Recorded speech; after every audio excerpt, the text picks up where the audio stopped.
Very good morning to you all. Welcome to another series of webinars that we've been running over the last few months. This one is called Introduction to DrayTek Range of Cloud Managed Switches, and today's Thursday the 10th of May. I'm Julian, I head up sales and marketing for DrayTek UK, and joining me today I've got Joe Deasy, one of our senior technical account managers, who's going to run you through some of the more technical aspects of this presentation. Okay, so today's presentation is going to cover the following things. So we're just going to give you a little bit of a reminder of who we are and what we do and what the DrayTek range is all about. We won't take too long on that, but it just kind of hopefully sets the context for the rest of it. I'm then going to introduce our complete switches range, which is beefed up quite considerably over the previous few years, and I'm then going to feature our new G and P 2500 48 port, actually 50 port gigabit switches, which really do complement this range and I think make it quite complete. After that, we'll probably be around about halfway through the presentation there. Joe's going to join us and he's going to talk a bit about cloud management, how you use our cloud management tool to not only manage all the switches that I'll have spoken about today, but also how that can manage a complete network infrastructure. Then we've got time for a Q&A at the end where we'll summarise some of the questions you may have asked, and you're free to ask an open one as well. Okay, for those of you that don't know us, we've been going a few years. It's a Taiwanese-based organisation, but our mission really is in that creation of superior network products. So the sort of products we supply don't typically get provided free with a low-cost internet service. Individuals and organisations that buy our products have a key need for a really excellent kind of networking and broadband experience. Our products tend to suit businesses that have got small to medium-sized sites. So that could be a small SME, of course, could be maybe somebody based at home or a consumer, or indeed it could be a very, very large organisation with lots of small sites. We do very well in hospitality, restaurants, retail chains and so on, which is a very, very large part of our business. We provide Wi-Fi, managed Wi-Fi, all forms of broadband connectivity, and of course LAN connectivity, which we're going to focus on today, which is obviously all about switching. And this is now encompassed and embraced with a central management and control system, which again we're going to spend some time talking about today. So essentially, if you're a deployer of networking systems, you can put them out in the field, provision and manage centrally. Or indeed, if you've just got one site, maybe a home user or somebody running a small business, again, you can control the whole lot remotely, reducing costs and increasing flexibility. This slide here kind of shows where we see ourselves in the market. So it can be a little bit subjective, these things, but the main kind of point we're making here is if you look at the DrayTek range, it tends to be quite high-end in terms of features.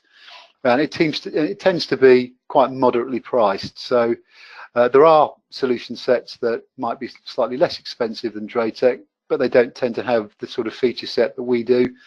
There are solution sets out there that may well do what we do, but you tend to spend a lot more money for those types of solutions. So we like to think we're in that kind of nice sweet spot of delivering all the functionality a business might need, but also at a very, very affordable price. When you look at our sort of independent reviews and so on, we have some great accolades. You've just got to Google DrayTek and have a look, and you can see it all. A number of awards we've mentioned on there. Probably the one we're probably most proud of is the PC Pro Excellent Awards. Obviously, one of the major IT magazines. All their subscribers are asked to comment and rate a whole variety of solutions and products. And we've done very well. We've run this 9 times, I think, out of the last 11 years. I think we've only lost it on 2 years out of the last 11. So very, very proud to receive that, and hopefully is a sign of what our customers think of the product set. So now just give you a quick whistle-stop tour of the solution sets for those that you don't know, those of you that don't know. One of the areas is what we call our business router solution set. There's a whole range of things, but most individuals will sort of associate this with this term business continuity. That's basically keeping the network up and running even when you get adverse problems. So it could be there's a line failure of some sort. It could be that there's problems with the ISP. Organisations need internet access to run their businesses, so they need to make sure that connection's in place at all times. And we can do this with a range of products. This is our flagship product, 2862 series, which many of you will be familiar with.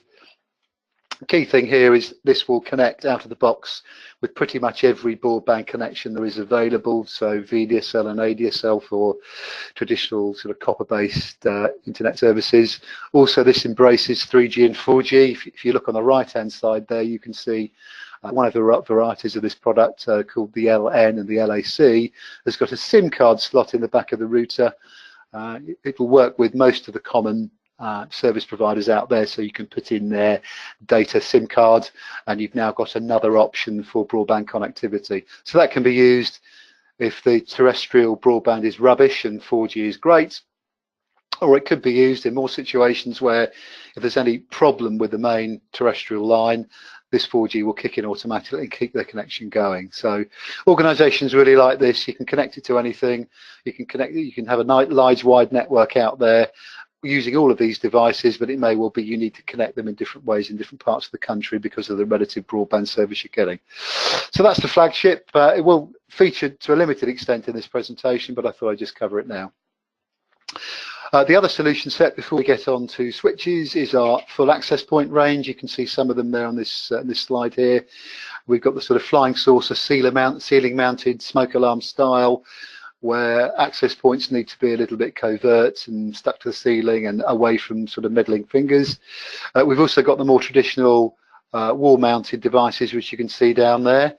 And finally, in the middle there, you've got this ruggedized device, was announced around about 3 months ago. So this is fully, I think, IP67. So it means you can put it out in the storms and the heats and the colds, out in the car park, or connecting to the shed at the bottom of the garden, or whatever it may be, to deploy Wi-Fi in a much wider areas. So to all intents and purposes, we've got all the Wi-Fi you kind of need in all the different form factors with the high speeds, which will cover your office, be it with one access point and be it with tens or maybe 20s of them.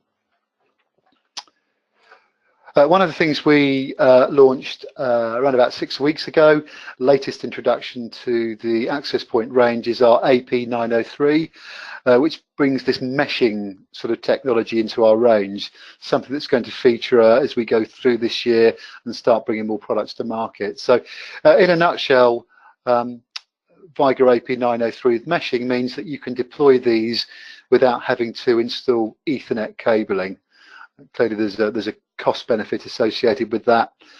There's also a real flexible way in which you can install these devices through the DrayTek wireless app, where it really is very simple. You fire up the app, you connect all the access points to power, you can then see them and configure them very easily and have a complete wireless network in a building where individuals can come in and log in once and then roam around the environment without losing connection using the AP903. So it really adds a huge amount of flexibility to it, reduces the costs of cabling.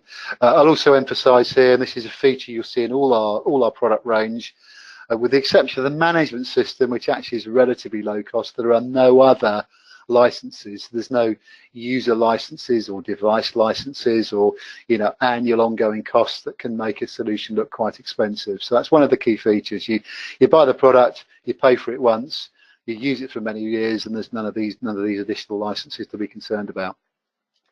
Also incorporates the latest Wi-Fi standards to ensure you've got the highest speed available, and it will cope with large amounts of devices to make sure they're getting the best possible speed they can.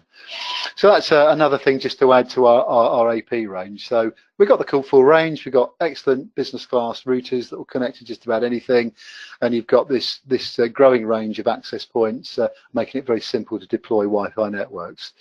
So that's the kind of I suppose general view of who we are and what we do, and the range of products before we move on to the DrayTek switches, which is now going to form the main part of this webinar today. So let me just take you kind of through that. So you can broadly categorize our switches into two, really. You've got the PoE, or Power over Ethernet switches, where the switch itself not only provides the Ethernet connectivity to the devices, but also provides power. So why might this be useful? Well, there's many situations where you don't want to necessarily provide lots of power blocks and sockets in the wall to power things. Telephones might be a very good example of that, where you want to power it through a cable, not through a socket on the wall. You may also have devices that you want to put in certain places where there's simply not a power socket available. If you look at our flying saucer smoke alarm style access point on the left there, that's probably a classic example of that. You want to clip it to the ceiling, there's probably not a power socket nearby, far easier to lay an Ethernet cable and get the power along that. So the PoE switches will provide the connectivity and the power for a large range of devices that you may want to connect. I've got some access points, some of our range there, but as I said earlier, they could be telephones, there could be CCTV cameras, it could be a whole range of other devices that you might want to connect through that.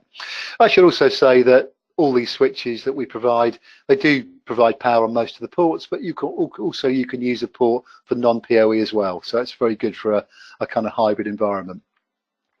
So that's the PoE range, and as you probably guessed, we also have a non-PoE range. So that's where you're simply providing the Ethernet connectivity to each device, but they need to be separately powered by a power supply, which you can see circled on the bottom right there. I should also add that all the devices that we provide that support PoE also come as standard with the power adapter as well. So you don't have to specify whether you want PoE or not PoE on a device. It comes with all the bits out of the box to kind of power them any which way. So there we are. We have PoE for powering and connecting devices and non-PoE for connecting devices.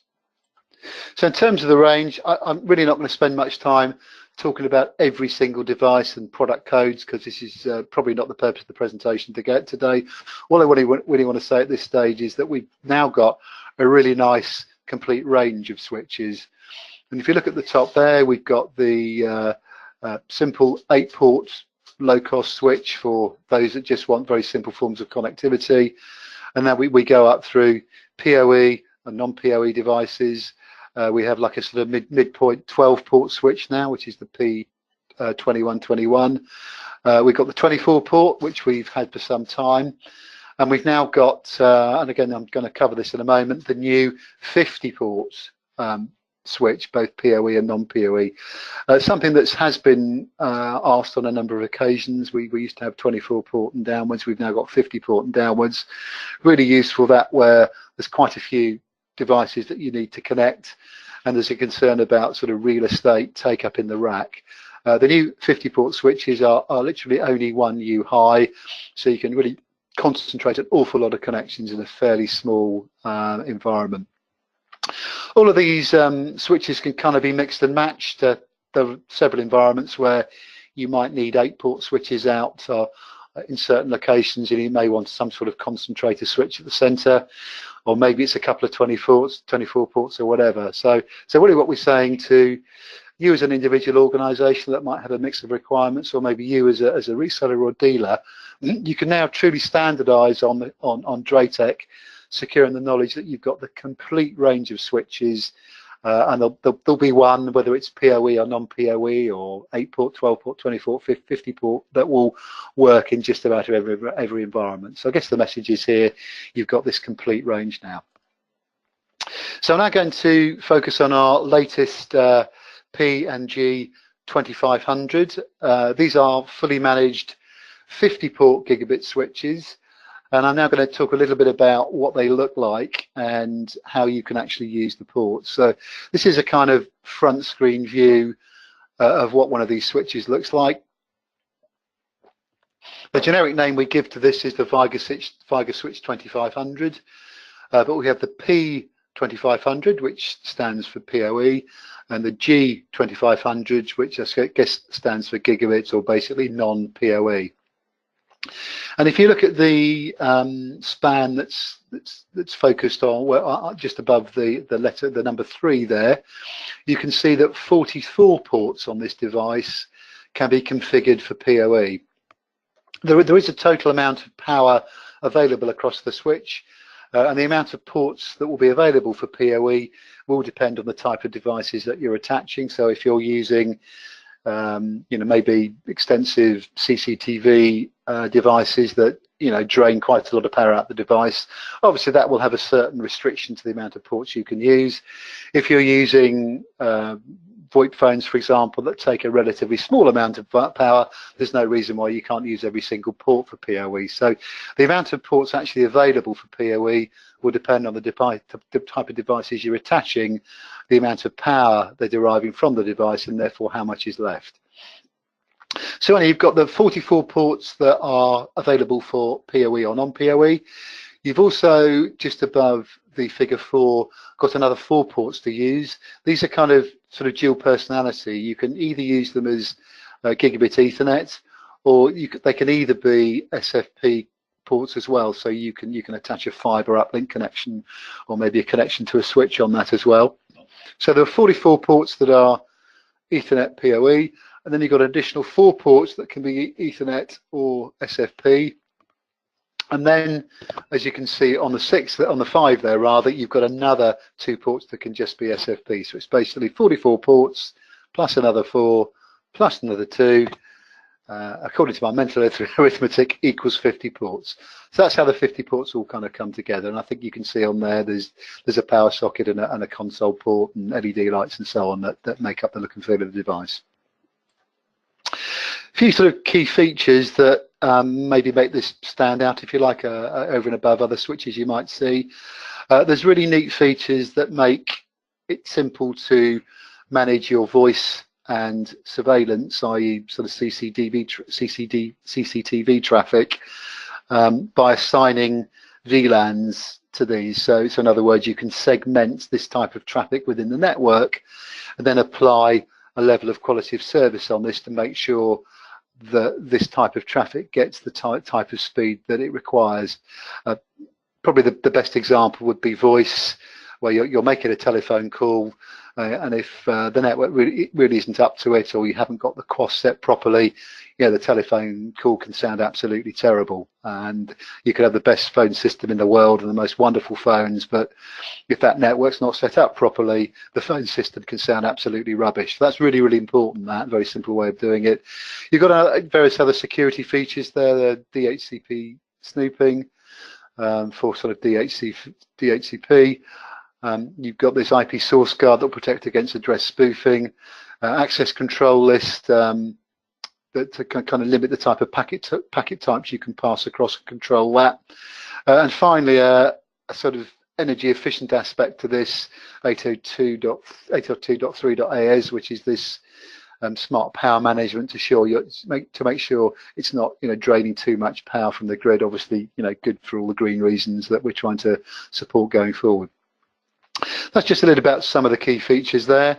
And just to add to that, there's quite an interesting sort of hardware monitoring feature here, which will monitor the switch's temperature, voltages, and fan status, just to make sure everything is going according to plan. And if there is a problem on that, it goes between a particular threshold, goes under a particular threshold or above a particular threshold, there's some really useful email notification alerts that could be sent out to alert an operator that something might be happening a little bit untoward. And there's also something that prevents IP conflict as well, which can happen if you've got a particular device set to a particular IP address and then the same DHCP address is distributed out. That can prevent an issue, can create an issue rather, and this can help prevent that. So hopefully you can see there, all encompassing in terms of features, awful lot of ports sort of crammed into a fairly small space, literally 1 U high. Just going to add something else actually. This particular thing isn't actually available until June, but it will be available next month. Sometimes organisations and individuals are thinking, how do you actually connect switches together via the SFP ports? Well, you can use an optical fibre transceiver or an RJ45 transceiver. They can be a bit fiddly and can be a little bit expensive. We've got a neat direct attach cable here called the CX10, and this is very simple. It's simply a cable that will just enable switches or devices that support this SFP port to be connected simply with a cable. So it makes it very simple makes it relatively low cost as well, and this will support up to 10 gigabit speeds when you've got 10 gigabit related devices. So that's neat little sort of thing we've got coming in June that you might well find useful in your various sort of configurations that you're going to be posting out there. Okay, so we're now going to, having done that sort of introduction to the product set, so a little bit about us as an organisation, how we position ourselves, showing that we've got our router range, our comprehensive access point range, and now said a little bit about the switches, you know, the range, how they all come together, and the latest 50-port switch. We're now going to talk a little bit about how we can manage this environment. Typically speaking, if you are installing switches, they're going to connect to something, i.e. they're probably going to connect to, you know, another switch or another router that's going to act as the gateway to the internet, and they're also going to onwardly connect to a whole range of other devices as well. So they could be access points, they could be phones, they could be a whole range of things. So essentially, when you're talking about management, of course you've got to manage the switches, but it's also important that you've got a sense of the other devices around it, because often it's there's a kind of holistic view that you need to take on the network, you know, to troubleshoot and fine tune and potentially to extend the network. So we at DrayTek take this cloud management very seriously. Every product we now bring out to market has got this cloud management capability built into it. And I'm going to hand over to Joe now, who's going to take you through how the sort of cloud management interface works, how you can set devices up, whether they be access point switches or routers, and show you how the whole thing can kind of come together. So yeah, just I guess one final slide before that. I guess I've just kind of introduced that to start with. I would say that the cloud management solution that we have available is almost an infinitely scalable solution. So we have many customers using this that are managing less than 100 devices. That's absolutely fine. There's a version of the product and a license you can take that can do that. We've got quite a few UK customers now that are managing over 10,000 devices. I think our largest is now over 20,000. We do have a European customer with over 120,000 devices. So this can go from, you know, relatively small to very large in a very simple, scalable way. And I'm going to explain those options a little bit later once we've gone through the main cloud management system. Before I move on to that, I should just also emphasize that if you're using a DrayTek router like a 2062, it does have free central management software built into it. That's for free. There's no cost for this at all. You can simply use the router, attach your DrayTek switches and access points to it, and you've got a way of managing that on a single site. So for single site, you've pretty much got all you need, as long as you're using a DrayTek router, which can be really quite neat. For central management, we have our ACS system. You can see some of the things it's got down there: integration with Google Maps, 30,000-foot view of all the devices and traffic, and the ability to drill down to a specific client. And it kind of works like this. You've got many devices that might be out in the field. These could be anywhere in the entire world, and they could be a router, an access point as a switch, as I've just kind of mentioned earlier on. This then connects using a management protocol called TR069 to an ACS server.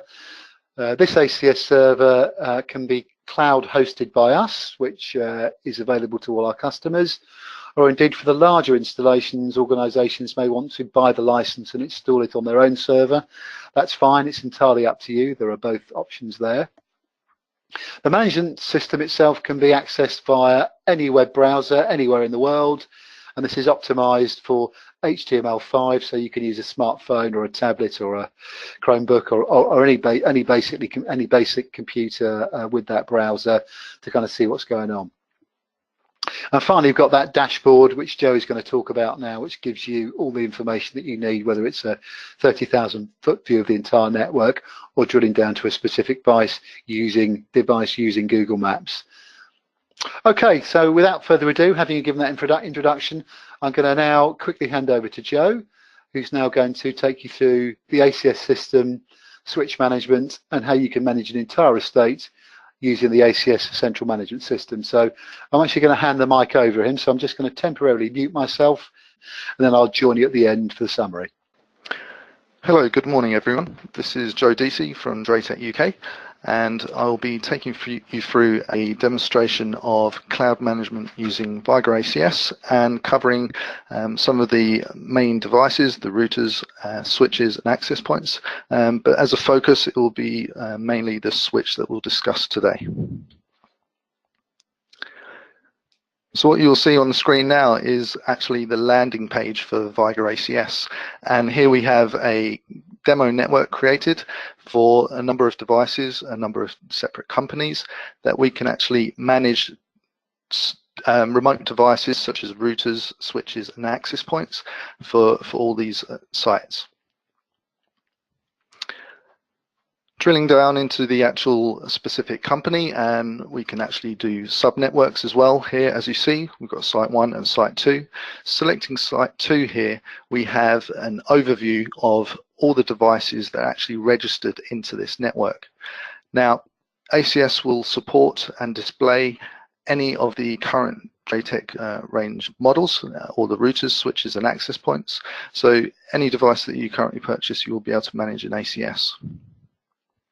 And also as an overview of this network view that you get, there's a network dashboard.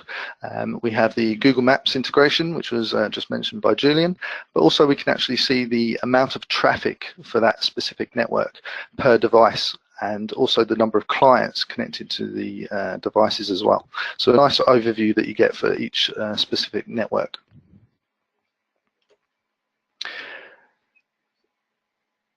Opening up the actual network itself, we can actually see the remote CPs that have registered into ACS. On the left-hand side there, you can see there's a number of devices, a DrayTek 2862 LAC, which is actually the focus on the dashboard currently. And also we have a number of access points and also a couple of the Viger switches, the P1280 and the P2280 there as well. Now, just to mention on the left-hand side there, that network topology design, that's fully customizable by yourselves, how you want to manage the devices as you go on. So that all can be customized when you configure ACS. The dashboard for the actual CPEs themselves, so in this case the router on the screen, really brings a nice overview of the current status of that site. So what the model is, the actual firmware version that's running, the actual uptime, and even WAN usage. And if you were to scroll down on this page, you will get details on the enabled LAN subnets, the number of clients connected, and so forth. Now, on the left-hand side there, I mentioned that we can see the actual router and some access points and switches. So what ACS can actually provide for the switches is an overview of the number of switches that is actually connected to this local gateway device, this Viger 2862, and give us some more information on those devices specifically. So in this screenshot, what we can see is those 2 Viger switches that we spoke about earlier. And we can get details of their actual IP address, MAC address, which model they are, the current uptime of the units, how many ports are actually in use. So these are 28 port switches. We can see actually how many ports have devices connected to. And also we can see the number of clients and the firmware version there. So very useful as an overview to actually see what devices are connected to the router. At the bottom section there, we have a search function as well. Now here we can actually specify possibly an IP address. We can also search for a MAC address or description of a device that we've configured at some point on the switch, and we can easily locate and identify which switch that client is connected to. So as an example here, we search for an IP address that's on the network, and the result from Viger ACS displays, if we're looking for that specific remote device, it's actually connected to the P1280 and specifically on port number 3. So for remote diagnostics, this is really quite useful to locate specific clients on the network. Coming in a future firmware, we'll be able to actually select on that port and drill down further and get information on the actual traffic throughput on that specific port, which will be really handy to identify, which clients on the network are using the most amount of traffic that are connected to the switch. So that's the switch status section. We also have the switch hierarchy tab on the top right there. And when we select that, this gives us another visual reference as an overview of the devices connected to that Vigo 2862. So on port number 4, we have that P1280, and there is also an uplink to the P2280 on port 24 there. When you're in this screen, you can also select and have a visual reference of which ports are actually in use. And we can see them circled in green there. And selecting on those specific ports will give you information of the actual IP address, MAC address, and any specific description that you might have had in place. And you also have the control on this screen to actually enable and disable a port at this very point here. Selecting disable, saving that, and that will immediately be applied to the switch.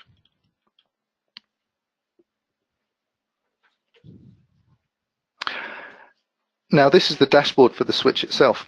So very similar to what we've seen on the Vigo 2862. We have an overview really of the actual model, the firmware version, uptime of that specific switch there. And we can see a front panel at the very top there with some information of which ports are connected. Useful things like if you see the green icon, you can understand that there's a device connected there and it's a gigabit throughput. And if it's orange, it's fast Ethernet throughput. On the right hand side there we have the information on the port status, so we can get information on all the link status there, the negotiated speeds, and we have full control of all of these ports in Vigo ACS. So an example of that would be, here we are in the port setting for this switch, and what we can do is we can select all of those ports and ensure that actually all of those ports are enabled by selecting the trigger there for the enable state. Hitting apply here and saving this setting will ensure that all the ports are active and available for use. So this is something that could be used perhaps after a time that the switch has been used in an environment and different people have been configuring the switch. And if we want to ensure that all the ports are available, we can do this very quickly like this. We also have control of the individual ports themselves. So here we've selected the Gigabit Ethernet 1 port. And we have added a description based on what device that we are going to be connecting to that. Here again, we can actually enable or disable the port and configure additional items such as the negotiation speed. Going back to the actual dashboard itself, we can now see there's some entries there for the description, so which is quite nice to see that overview and understanding of what devices are actually should be connected to those ports. Perhaps we might have some VLANs in the future that we want to have specific ports used. And at the very top, we can see those ports actually being used as well. Now you may see that blue icon, that's essentially showing that there is PoE being delivered from that port from this Vigo switch P1280. And we have full control of the PoE functions from ACS. Now this is quite a nice screen here to actually see an overview of the power budget for this switch. So we can see 340 watts available, and we can actually see currently in use there's only 11.3 being consumed by the connected devices. There was only 3 devices there, but all of those devices were actually access points being used on the device.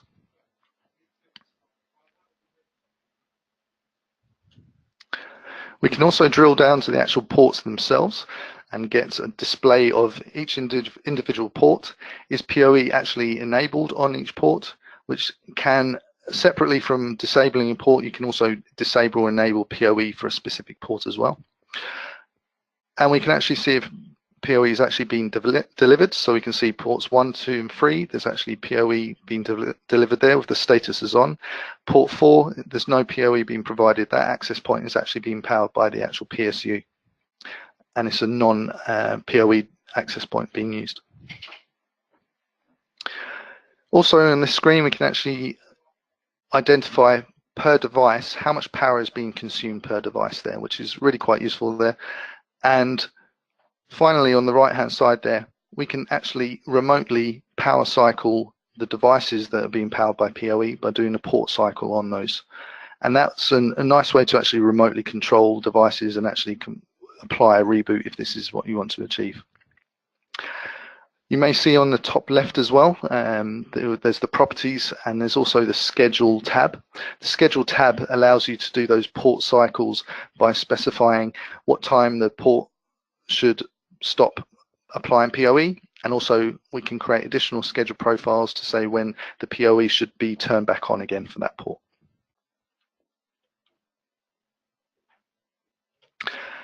The next area of configuration that I'd like to show you here now is doing some VLAN configuration via Viga ACS. So we're doing it cloud management VLAN setup on these switches.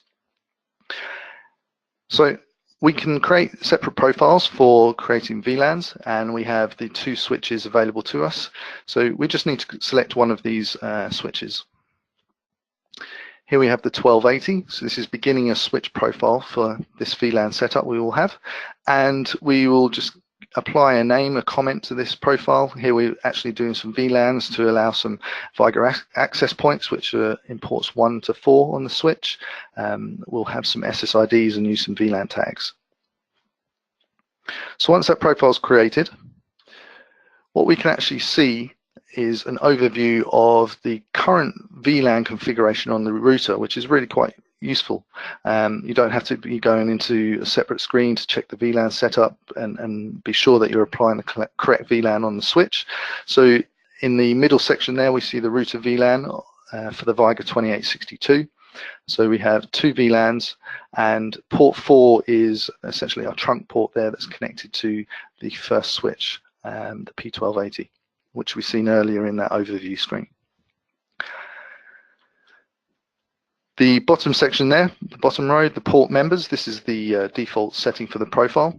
But what we want to actually achieve is we want to apply some VLAN tags for the access points. We want to allow both tag value of 20 and untagged through to those access points.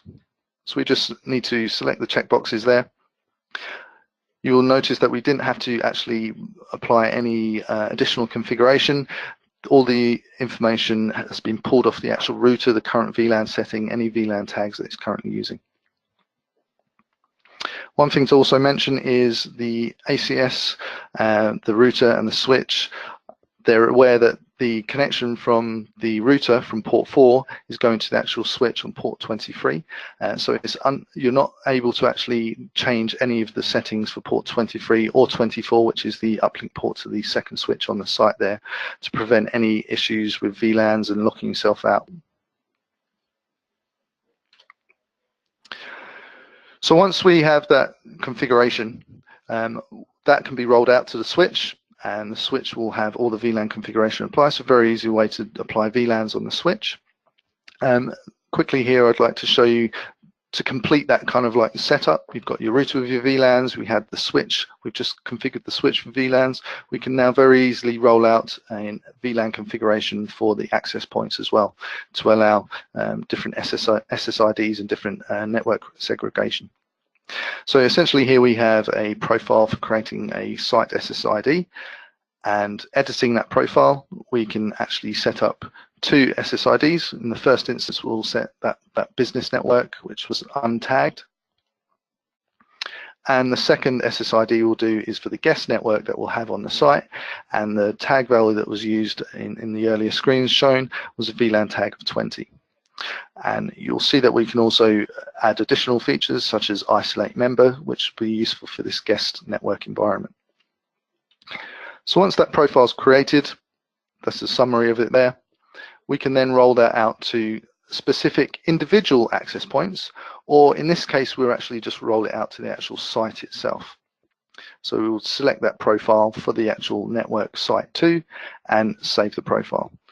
And on next occurrence of those devices polling into the server, which they will do regularly at 15-minute intervals, the ACS server will actually apply the configuration changes. So here's an example of that. There's the Viga access point 903 in this instance, and we can see again a nice overview of the actual device itself. These were the SSIDs that we had just applied, and we can see that there is a client actually connected to this access point, specifically to the SSID for the guest network.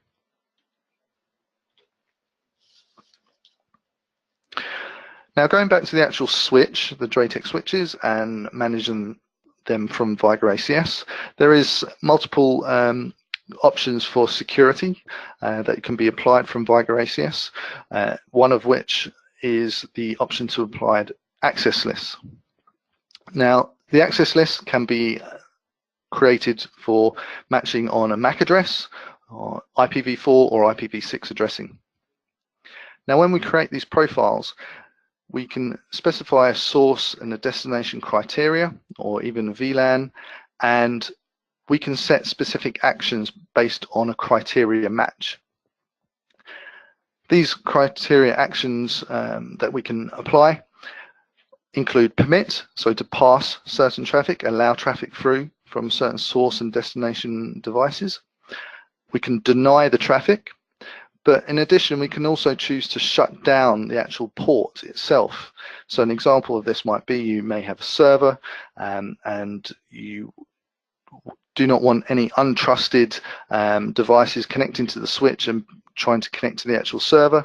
So if that was a possibly an event that would take place, someone connecting to that switch with the laptop, which is essentially an untrusted device, we can set this up so that if that device tries to connect to the actual server, the switch will follow this rule and actually shut down that port. So nice control options there for you. Now moving on from security, we also have management options for Viger ACS and the switches themselves. Now the management options include scheduled backups, so there's backups that can be taken regular intervals that you would like, and retain those configuration files on the server. We can do maintenance reboots at specific times, we can schedule those in, but also we can do firmware upgrades as well. So firmware upgrades, here is an example on the screen. We created a job for this Viger P1280 switch, and this is a firmware upgrade job to actually upgrade it to a newer version.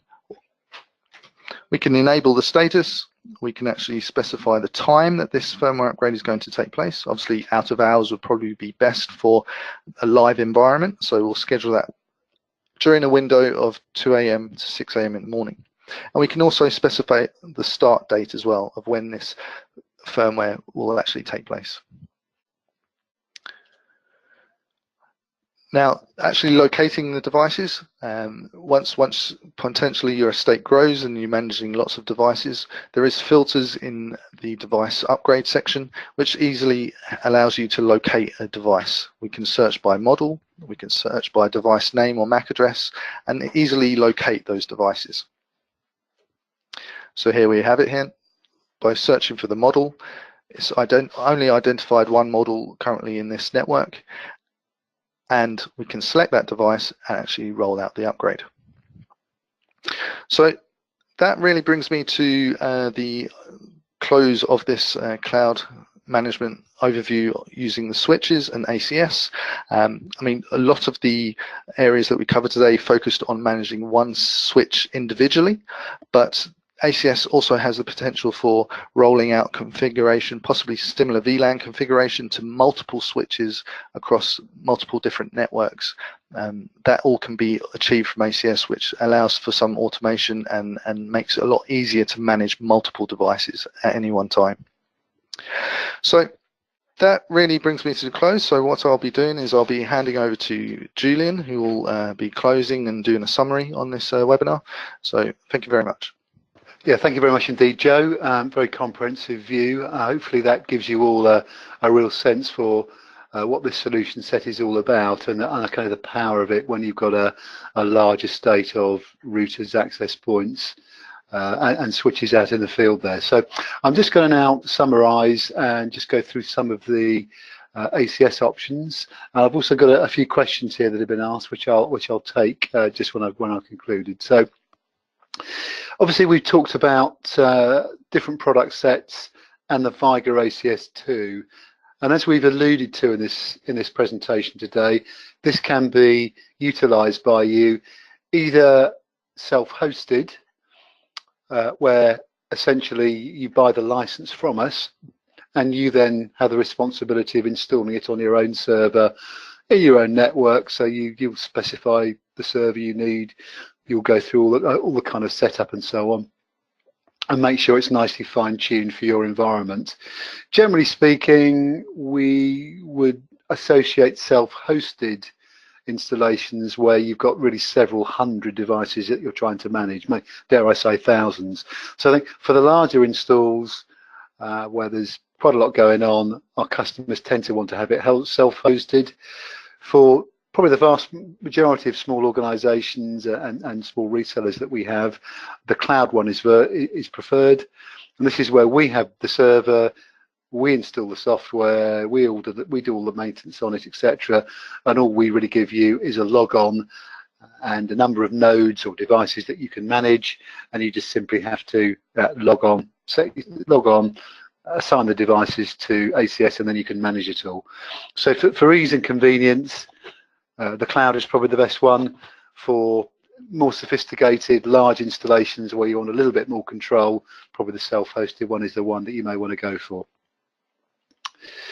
So this gives you a kind of idea of how much this particular service costs and kind of what it's got. So if you go for self-hosted, one of the things you do get is full administration control. So if you kind of think of it, if we're installing it, or we've got the cloud-based system that you're using, we become the main administrator. If you bought the license yourself and you've installed it yourself, you then become the main administrator. So if you're using the cloud version, you don't necessarily get that full administration control. If you're self-hosted, you do. And you get the full features, so all the provisioning that Joe's spoken about, the reporting, you can allow third parties to access the system. So if you're an organization supplying solutions to several customers, for example, you can allow a particular customer to connect to ACS. They only see the devices that relate to their own network, and you can also reduce or restrict the sort of things that they can do. So I suppose a classic example might be you can now customer connect, but they can only see things, they can't manage things. So there's a lot more sort of going on in terms of group management with a self-hosted device. So from an SRP perspective, so if you're looking at buying this as a customer, you need to go to your reseller. Obviously resellers, you can talk to us about trade and so on, but it starts from £8 per node per device, and reduces by 25% in the second year. So obviously that you work out the amount of devices you've got, and then you'll pay £8 per device per year. So if you work out the monthly cost, it really is quite low. This is not intended to be an expensive solution. It's just basically covers our overheads in managing it. So that's the self-hosted. We've also got the cloud version.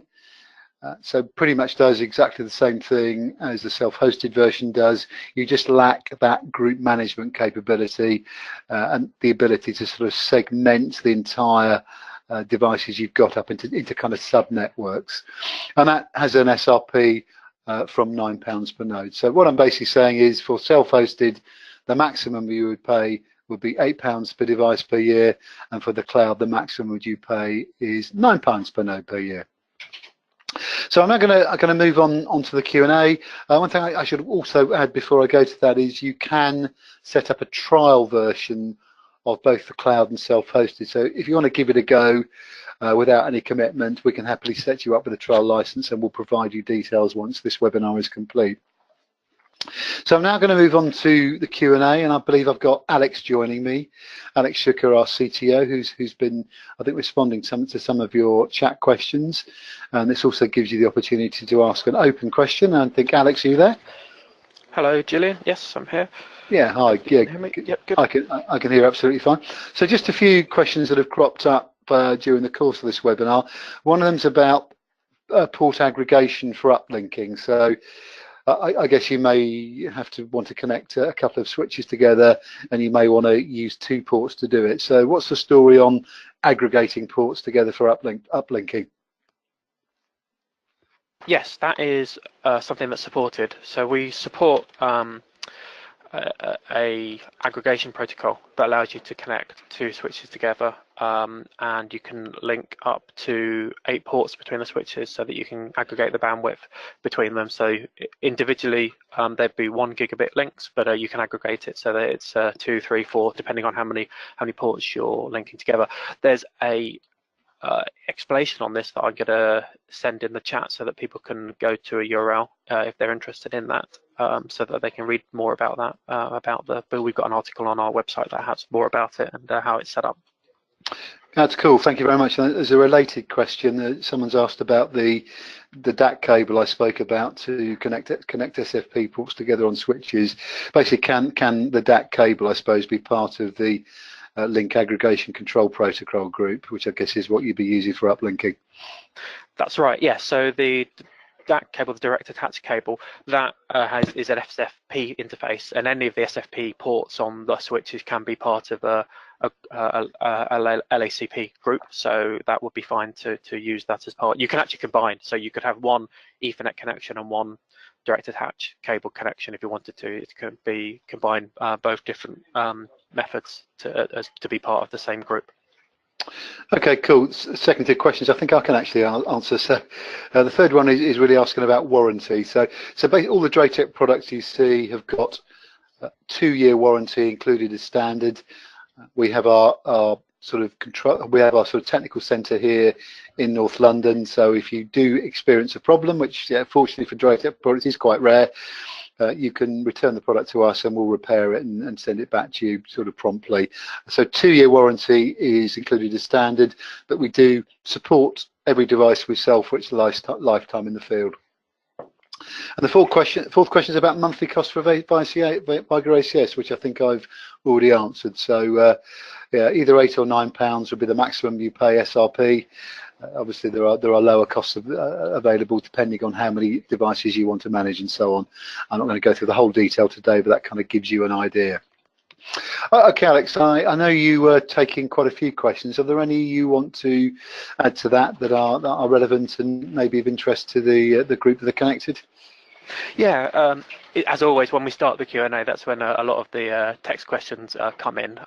We're answering those as well. So if you have asked a question over the text, you'll get a direct answer as well. But if I just cover a few of the popular ones, that will probably be helpful for everyone.